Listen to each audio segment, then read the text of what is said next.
So it occurred to me recently to ask this question, what if I never become famous? Well, there's a reason, Erica, you don't put yourself out there. You're not going to comedy clubs. Oh, no, you can't come in now. No, no, go away. Get. Go. Sorry, people are trying to come into my room again.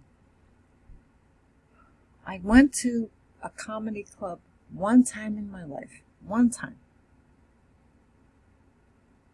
I was much thinner then, actually.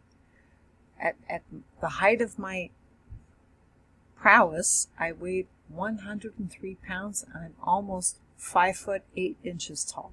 Now I weigh at least 50 pounds more. Yes, 50 pounds more.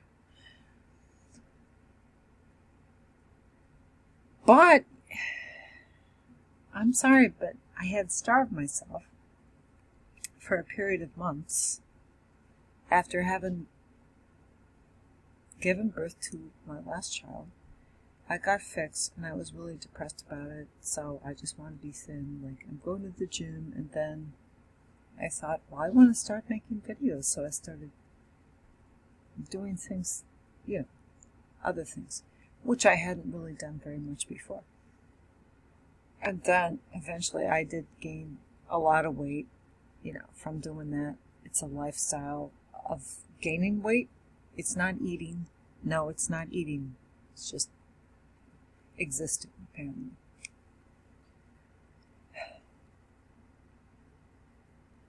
Even when I was thin, I could never be successful. So now that I'm fat and old, yeah, I'm going to be 50 years old this October. Can you admit?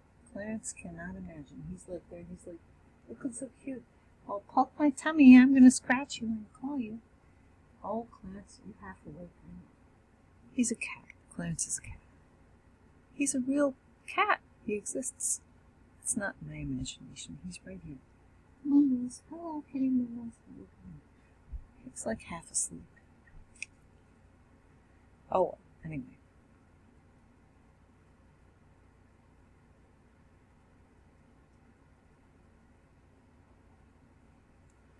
As soon as I started to make friends, I was always moved to another school district until I got moved to the last school district where everybody hated me, until I was Morgana the Gypsy.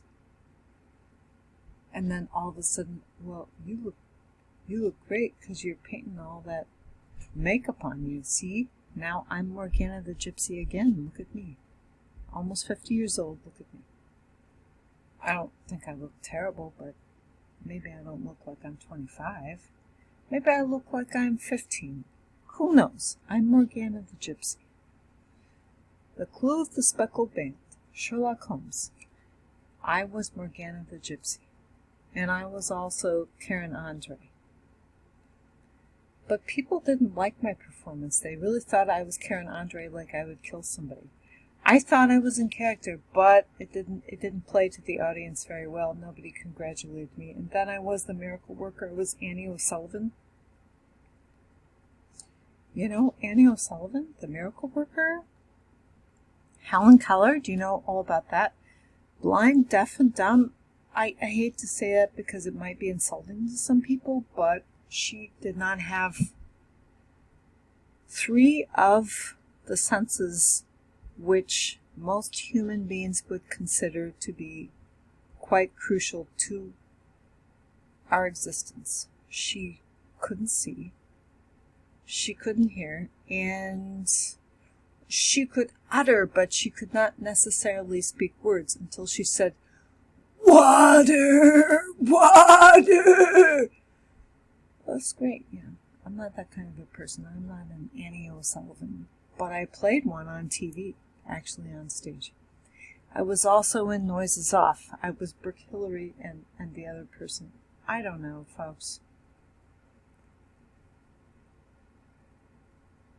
I did earn the Gerald B. Rice Theater Prize for my performance, but that was only because I had friends in the industry.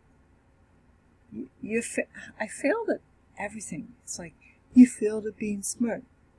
You failed at being a parent. You failed at being beautiful. You failed at being tall. You failed at being thin. You failed at being rich. you failed at being white. I failed at everything. I thought I was white, but a lot of people think you're not white. You're not quite right. I don't know. What? You're a gypsy. Yeah, I know.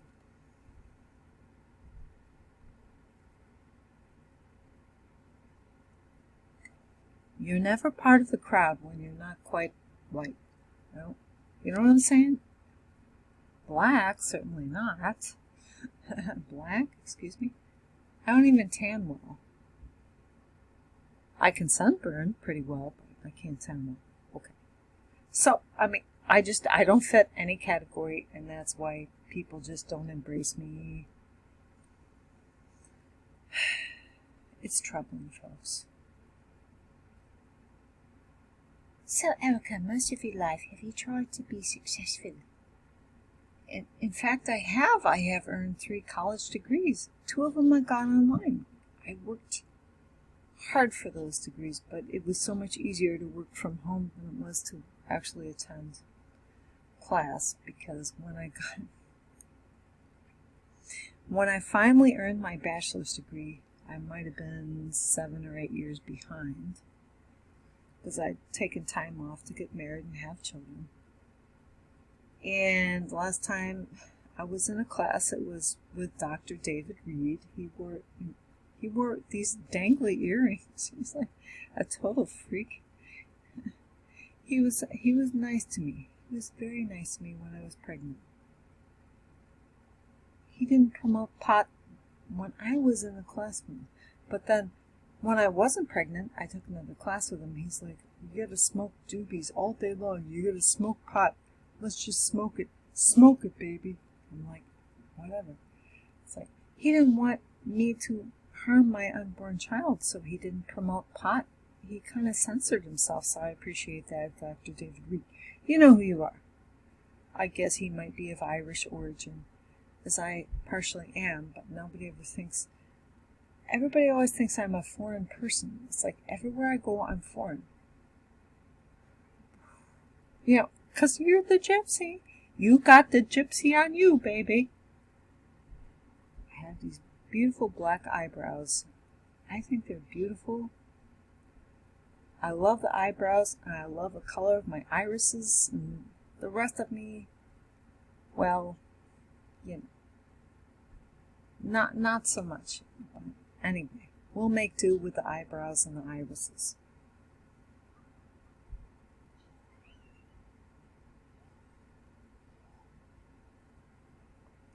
In David Reed's class at The Ohio State University, I actually met one would say he's probably a Jewish guy. One might speculate. He says, I'm a clean comic. I'm like, oh, that's wonderful. That's great. You don't use 4-letter words. You're not scatological.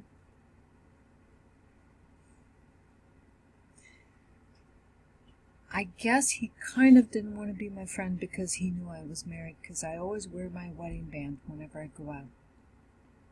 He just stayed away from me. In fact, once I saw him at the bus stop at The Ohio State University,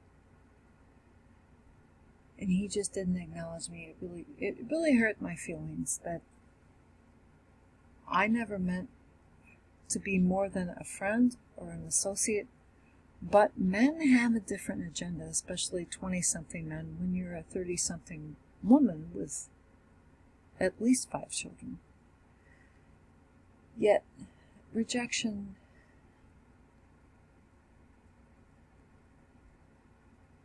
It was so easy for me to make friends when I was a little kid. It's like I could make friends like that.